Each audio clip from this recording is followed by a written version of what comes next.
Hello everyone, welcome back. আজকে তোমাদেরকে একটি নতুন শব্দ শেখাবো। শব্দটি হচ্ছে হ্যান্ডস অন। হ্যান্ডস অন মানে হচ্ছে নিজে হাতে করে শেখা বা কাজ করা। শুধু থিওরি না পড়ে বাস্তবে করে শেখা। আপনি যখন কোনো কিছু করার নিয়ম কেবল মুখে না শুনে নিজে হাতে করার চেষ্টা করবেন, তখন তাকে হ্যান্ডস অন বলে। চলো কিছু সহজ এক্সাম্পলের মাধ্যমে দেখে নেই। For examples, this course is very hands on. এই কোর্সটাতে শুধু পড়ানো না, নিজে হাতে করে শেখানো হয়। She prefers hands on training. সে প্র্যাকটিক্যাল ট্রেনিং পছন্দ করে। The teacher gives hands on practice to students. শিক্ষক ছাত্রদের বাস্তবে করে শেখার সুযোগ দেন। I learned cooking through hands on experience. আমি রান্না শিখেছি নিজে রান্না করে করে।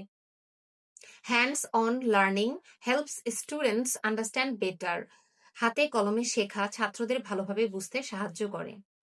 ছোট করে মনে রাখা tips. Hands on equal do it yourself. বন্ধুরা, এখন তোমাদের পালা। এই শব্দটি দিয়ে একটি বাক্য বানিয়ে কমেন্টে লিখো।